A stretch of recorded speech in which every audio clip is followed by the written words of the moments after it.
નમસ્કાર દર્શક મિત્રો, હું જપન શાહ, કાનમ એક્સપ્રેસ ન્યૂઝમાં આપનું સ્વાગત છે।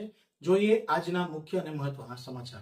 ટિમ્બરમાં કાયાવરણ રોડ હાલ કપચા ધૂળ અને ઉબડખાબડ હાલતના કારણે વાહન ચાલકો માટે જોખમી બન્યો છે। રોજ અનેક બાઇક સ્લીપ થવાની ઘટનાઓ સામે આવી રહી છે, જ્યારે વાહનોના ટાયર ફાટવાની ફરિયાદો પણ વધી રહી છે। ધૂળના ગોટેગોટા વચ્ચે વાહન ચલાવવું મુશ્કેલ બન્યું છે।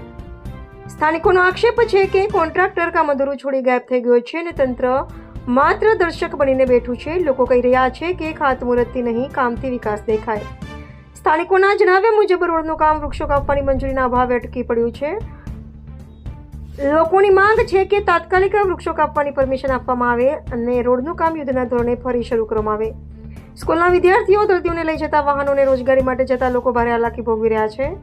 સ્થાનિકોની માંગ છે કે તાત્કાલિક પાણીનો છંટકાવ કરવામાં આવે, જેથી ધૂળ ઉડતી બંધ થાય અને લોકોની આંખોમાં ભરાઈને લોકોને રાહત મળે। અકસ્માત થતા અટકે લોકોએ ચીમકી ઉચ્ચારી છે કે જો તાત્કાલિક કામગીરી શરૂ નહીં થાય તો ઉગ્ર વિરોધ કરવામાં આવશે। હવે લોકોની એક જ માંગ છે, વચનો નહીં, તરત કામ જોઈએ। રિપોર્ટર રાહુલ પ્રજાપતિ। કારવનથી સાડલી બનતો રોડ જે સરકારે કામ ચાલુ કર્યું છે એ ઘણા સમયથી એવો ને એવો રોડ 7 થી 8 મહિના થવા આવ્યા છતાં પણ રોડનું કામ ગરવેલે પડેલું છે અને કોઈ પણ કાર્યવાહી કરવામાં આવતી નથી। આ રોડ ઉપર શિક્ષકો અવર જવર કરતા હોય છે, બાળકો અવર જવર કરતા હોય છે, ડોક્ટરો પણ અવર જવર કરતા હોય છે, કોઈ પણ કોઈ ધ્યાન લેવામાં આવતું નથી। વારંવાર રજૂઆત કરવાથી મીડિયાવાળાએ પણ વારંવાર રજૂઆત કરવા છતાં પણ કોઈ કાર્યવાહી કરવામાં આવતી નથી। એટલી બધી ધૂળની ડમરી ઓળે છે કે આંખો પણ ભરી જતી હોય છે અને લોકોની આંખો પણ એ થઈ જતી હોય છે। એટલે આ રોડ વહેલી તકે શરૂ કરવામાં આવે એવી અમારી સરકારને માગણી છે।